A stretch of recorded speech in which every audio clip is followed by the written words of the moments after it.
Why do societies sometimes just fall apart while others manage to pull through, even when things look bleak? It's a fundamental question, really. Absolutely. And our guide for this is Jared Diamond's amazing book, Collapse: How Societies Choose to Fail or Succeed.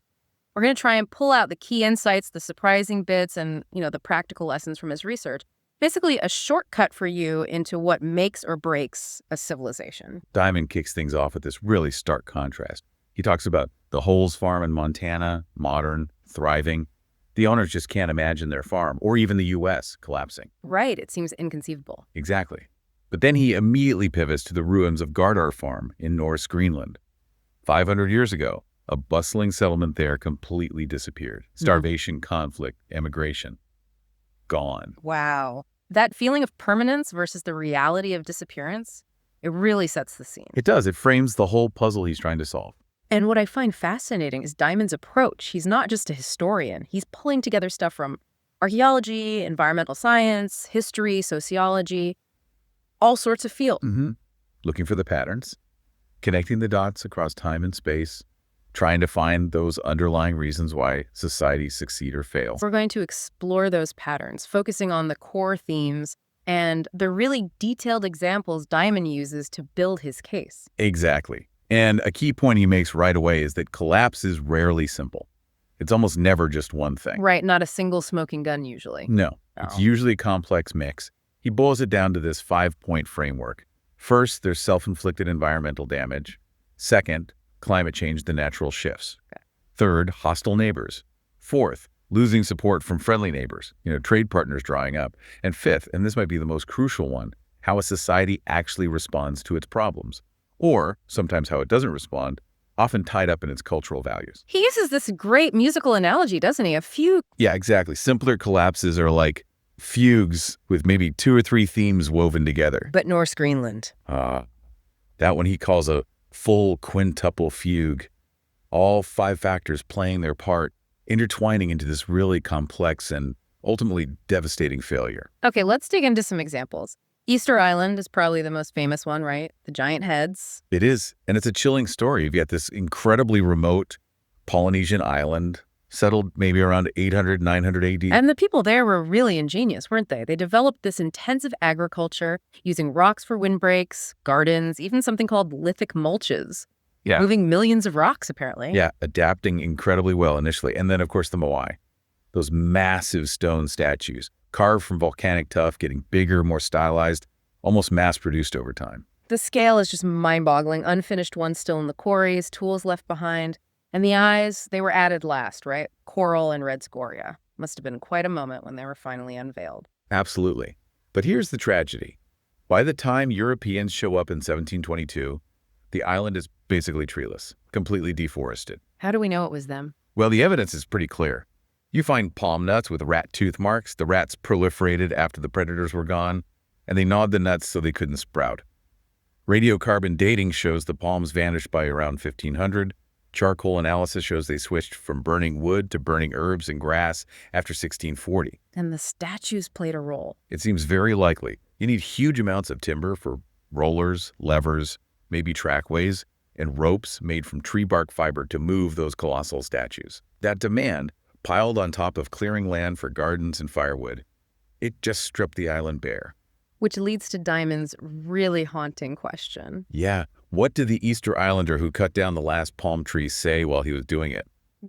It gives you chills. It does. It highlights this terrifying blindness, how a society can get so wrapped up in, say, competitive statue building that it ignores the obvious environmental cliff it's heading towards. Self-inflicted ecocide, basically. So Easter Island is a stark case of self-destruction. But Norse Greenland, as you said, that's the full 5-part fugue. Right. It's much more complex. Vikings arrive in 984 AD. Initially, things look good. Untouched landscape, relatively mild climate for the time, and crucially, European demand for walrus ivory.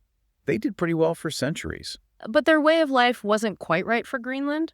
Not really. They brought their traditional Norse farming cows, which were status symbols but needed tons of hay, and pigs that rooted up the very fragile vegetation.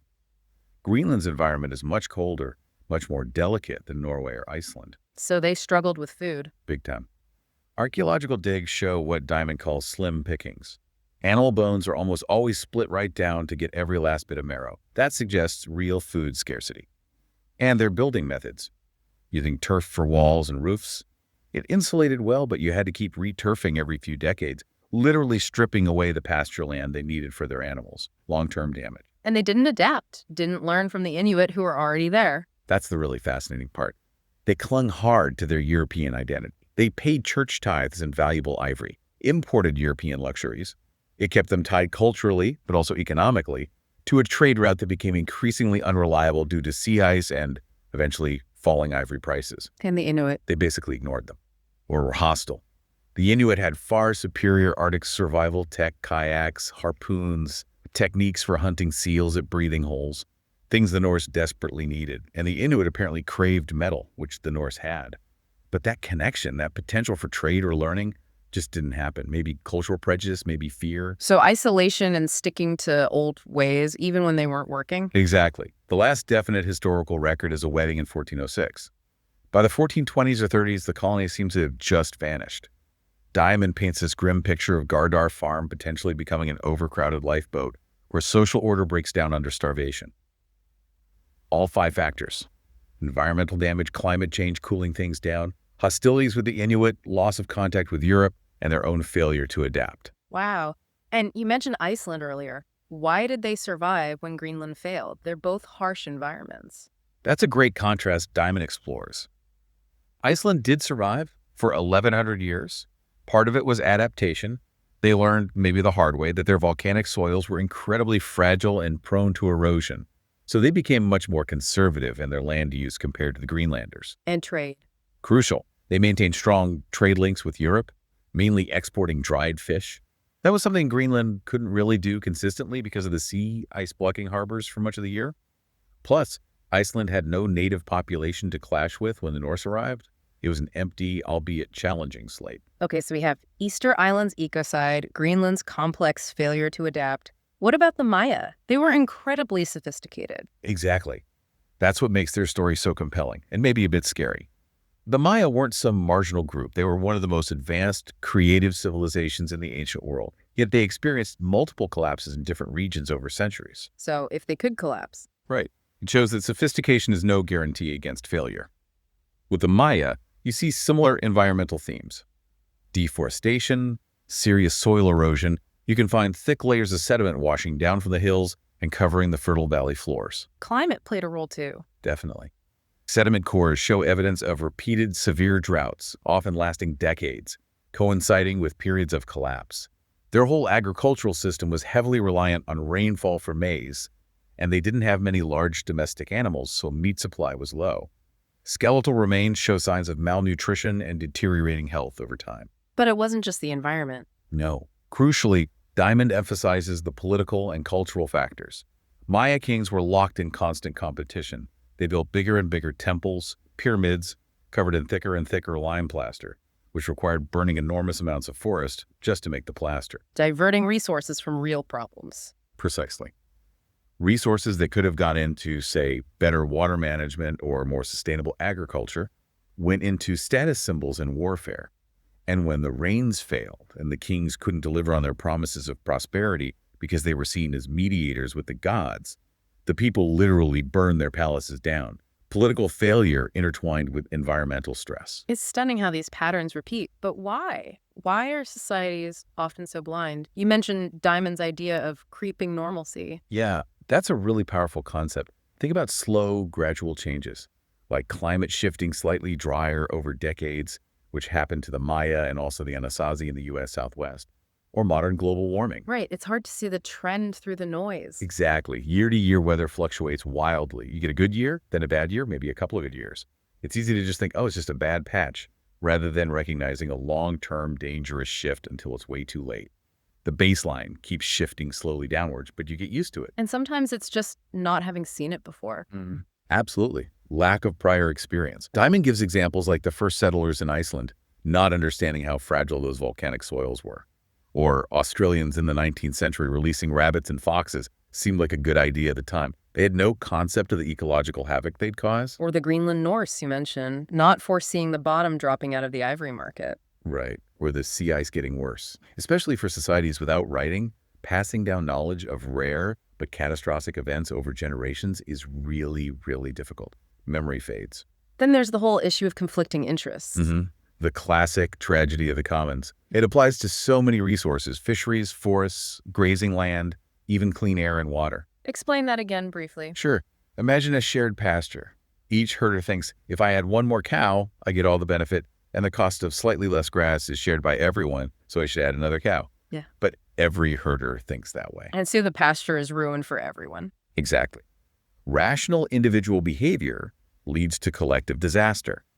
Because if you don't take that extra fish or cut that extra tree, you think someone else will anyway, so you might as well get it first. And this applies beyond just local commons, right? Like those logging companies. Yeah, Diamond uses the example of international logging firms on short-term leases in places like the Solomon Islands or Southeast Asia. They have zero incentive to harvest sustainably. Their rational strategy is to cut as much valuable timber as fast as possible, make their profit, and move on. Like roving bandits. That's his term. They leave devastation behind for the local people who actually depend on that forest long term.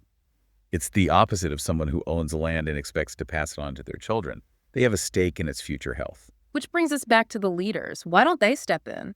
Sometimes they even seem to make things worse. The Easter Island chiefs pushing for more statues, the Maya kings for bigger temples. It often comes down to prioritizing short-term gain, prestige, power, wealth over the long-term well-being of the society. They're caught up in their own competitions and status games, just like the Maya kings, or maybe they're benefiting personally from the unsustainable exploitation. It's a recurring, tragic pattern. And sometimes it seems people cling to ideas or values that are actively harmful. Definitely. Diamond talks about what seems like irrational behavior, but it's often rooted in deeply held cultural values.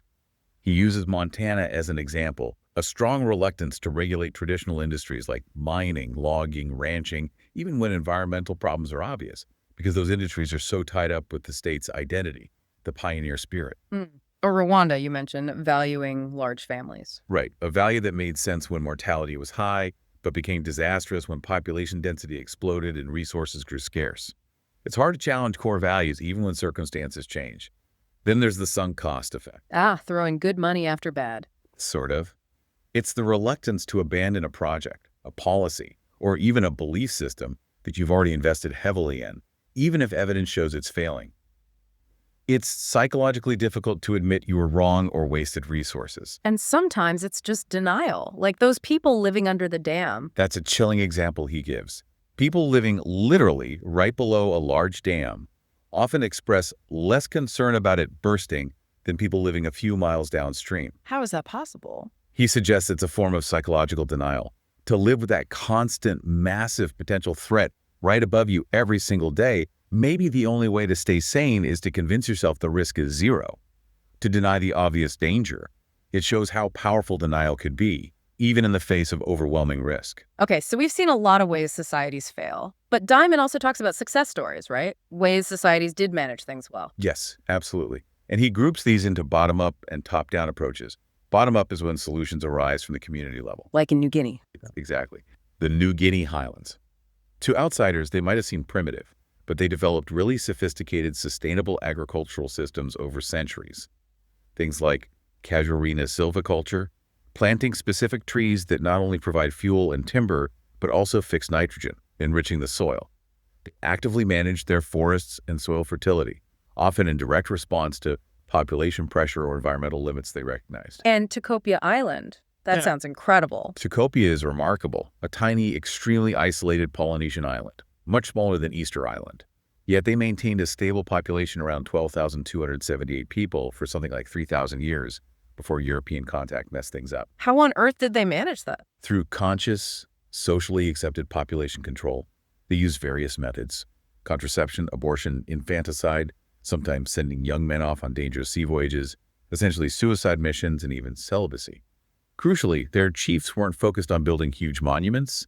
They acted more like custodians, enforcing these traditional rules. The goal, understood by everyone, was to keep the population matched to what the island could sustainably support. Wow. That takes incredible social cohesion. Okay, what about top-down successes? Top-down is when the initiative comes from centralized leadership, from the government or rulers. Tokugawa Japan is a classic example. What happened there? In the 1600s, Japan was facing a massive deforestation crisis. Peace under the Tokugawa shogunate led to population growth, bigger cities, more construction. They were running out of wood fast. Sounds familiar. Very. But the shogunate recognized the crisis and implemented a really sophisticated nationwide system of forest management. They issued strict regulations on logging, meticulously classified forests, promoted using coal as an alternative fuel, and invested heavily in reforestation. It was a deliberate, centralized, and ultimately very successful effort to reverse environmental destruction. And the Dominican Republic versus Haiti, that's a striking contrast on the same island. It really is. Yeah. Haiti, historically richer, is now one of the poorest and most environmentally degraded countries in the world, almost completely deforested. The Dominican Republic, sharing the island of Hispaniola, has fared significantly better environmentally, much more forest cover, national parks. Why the difference? Diamond attributes a significant part of it to top-down policies implemented by leaders like Trujillo and later Balaguer. Now, these guys were dictators, repellent qualities, as Diamond puts it, and their motives were mixed, sometimes personal gain, sometimes genuine foresight. But they implemented strong conservation measures, creating national parks, protecting watersheds, strictly enforcing bans on forest clearing and burning, sometimes using the military. They understood, perhaps better than Haiti's fragmented leadership, the long-term economic value of forests for things like watershed protection and preventing soil erosion. So even flawed leaders can sometimes make environmentally sound decisions if they have the power and the will. It seems so. It shows that effective top-down management can work, though the nature of the leadership obviously matters hugely. Bringing this all to today, these historical patterns feel very, very relevant. They absolutely are. You look at modern problems, Australia grappling with fragile soils, salinity, water scarcity, China dealing with enormous pollution, resource demands as it strives for first-world living standards. The underlying dynamics Diamond identifies are clearly at play. Environmental limits, resource management choices, societal responses. It's the same set of issues, just on a potentially global scale now. So how do we apply these lessons? What about the role of big business? Can they be part of the solution? Well, sometimes yes, often driven by self-interest, which can be powerful. Diamond highlights Chevron's experience in the Kutubu oil fields in Papua New Guinea. They implemented really strict environmental standards there. Why? Just good PR. Partly, maybe, but mostly hard-nosed economics and risk management. They remembered disasters like the Exxon Valdez oil spill, the Gopal chemical leak, the Piper Alpha platform explosion events that cost companies billions, huge reputational damage, sometimes even their existence, like Union Carbide after Bhopal. Prevention, they realized, is way cheaper than cleanup and lawsuits. And local pressure matters too. Hugely. They saw what happened at the Bougainville copper mine, also in PNG, which was shut down by violent conflict sparked by landowner anger over environmental damage and unfair benefits. Chevron understood they needed a social license to operate, basically, the acceptance and permission of the local community. They couldn't just roll in and do whatever they wanted without risking shutdowns or conflict. That connects to the power of consumers, doesn't it? You mentioned leveraging buyers. Exactly. It's often hard for an individual consumer to directly influence, say, a mining company. You don't buy raw ore, but you do buy things from companies that use those materials. Like jewelry or furniture. Right. So when major retailers like Tiffany demand clean gold and diamonds, or when Home Depot and IKEA insist on timber certified by the Forest Stewardship Council, the FSC, which guarantees sustainable forestry, or when big seafood buyers demand fish certified by the Marine Stewardship Council, MSC, that pressure flows right up the supply chain. So consumer choice, amplified by big buyers, can really force change. It can be incredibly effective. It changes the economic incentives for the producers, even those far removed from the end consumer. Okay, but there's still so much resistance. People trot out these one-liners to dismiss environmental concerns, like, it costs too much. Yeah, that's a common one. But it usually ignores the enormous costs of not acting. Think about the health costs of air and water pollution, the lost productivity from degraded land, the damage from floods or droughts made worse by environmental mismanagement. Diamond points to studies like those on the U.S. Clean Air Act, which, despite its implementation costs, has generated trillions of dollars in net benefits, mostly from avoided deaths and illnesses. Often prevention is far cheaper in the long run. What about technology will save us? Yes, another hopeful but potentially dangerous dismissal. Technology is crucial, of course, but new technologies take a long time to develop and deploy. They often have their own unforeseen side effects or costs. And frequently, fixing a problem with new tech is much more expensive than preventing the problem in the first place. Relying solely on some future techno-fix can be an excuse for inaction now. And the idea that environmentalism is just a luxury for rich countries. That one is particularly off base, in my experience, and in Diamond's view. He argues, and I've seen it too, that environmental damage hits the world poor the hardest.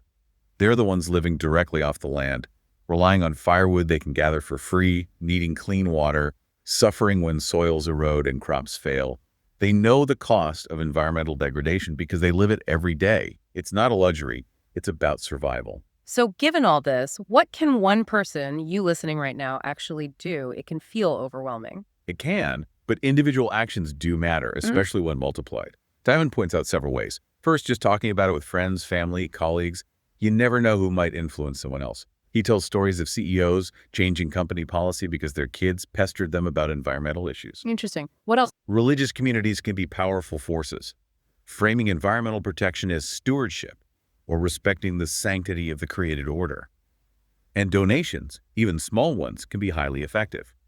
Environmental NGOs are often very skilled at leveraging donations, turning a small contribution into matching funds for a major land purchase or supporting vital conservation work on the ground. And for those of us in wealthier countries? Leading by example is absolutely critical. It's hard for developed nations to ask developing countries to curb emissions or protect forests if they aren't visibly taking strong action themselves. Credibility matters hugely on the global stage.